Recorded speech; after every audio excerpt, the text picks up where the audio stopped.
করেছেন এবং ফ্যাসিবাদের বিরুদ্ধে লড়াই সংগ্রাম করতে গিয়ে গুম খুনের অনেক নেতাকর্মী গুম খুনের শিকার হয়েছে, শহীদ হয়েছে, নির্যাতিত হয়েছে এবং মিথ্যা মামলায় অত্যাচারিত নির্যাতিত হয়ে তারপরেও তারা এই রাজপথে থেকে শেষ পর্যন্ত সর্বশেষ জুলাই আন্দোলনে এই বাংলাদেশ জাতীয়তাবাদী ছাত্রদল একটা গৌরবান্বিত ঐতিহ্যবাহী ইতিহাস স্থাপন করেছিল। জুলাই জানিয়ে দেয়, জুলাই বলে দিয়েছে এই বাংলাদেশের ছাত্রলীগের মতো হেলমেট বাহিনী রাজনীতি থাকতে পারে না। জুলাই জানিয়ে দিয়েছে জুলাই আন্দোলনের কারণে শেষ পর্যন্ত শেখ হাসিনার মতো ফ্যাসিস্ট পালিয়ে যেতে বাধ্য হয়েছে।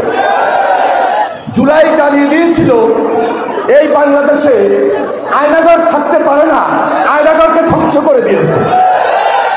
আজকে এই জুলাইয়ের নতুন দাবি গত 1 বছর থেকে ছাত্ররা, প্রজন্ম, দেশের মানুষ আমরা আমাদের প্রত্যাশার জায়গা থেকে এই অন্তর্বর্তীকালীন সরকারকে বারবার অনুরোধ করেছি দৃশ্যমান হাসিনার বিচার। কারণ হাসিনার বিচারটা যদি না হয় তাহলে এই দেশের মানুষ এই জাতিকে ক্ষমা করবে না। কারণ এই বিচারটা এত বেশি প্রয়োজন, কারণ যে ফ্যাসিবাদের বিরুদ্ধে লড়াই সংগ্রাম করতে গিয়ে আমরা বারবার নির্যাতিত হয়েছিলাম, আমরা বারবার ক্ষতিগ্রস্ত হয়েছিলাম, আমরা দেশের গণতন্ত্র হারিয়েছিলাম, দেশের স্বাভাবিক রাজনীতি নষ্ট করে দিয়েছিল।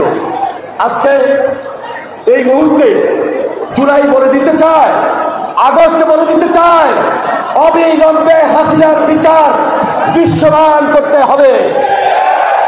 জুলাই আবারও জানিয়ে দিতে চায় শুধু সংস্কারই নয়, এই যে সংস্কার চলমান প্রক্রিয়া তার এই সাথে সাথে এই দেশে একটা জনগণের সরকার, একটা নির্বাচিত সরকার খুব বেশি জরুরি হয়ে পড়েছে। আমরা বিশ্বাস করি আজকে বাংলাদেশে একটা যদি সাধারণ, স্বাভাবিক, সুন্দর, নিরপেক্ষ নির্বাচনটা হয়, বাংলাদেশ জাতীয়তাবাদী দল এই সরকারের নেতৃত্ব দিবে তথা বাংলাদেশ জাতীয়তাবাদী দলের ভারপ্রাপ্ত চেয়ারম্যান জনাব তারেক রহমান এই সরকারের নেতৃত্ব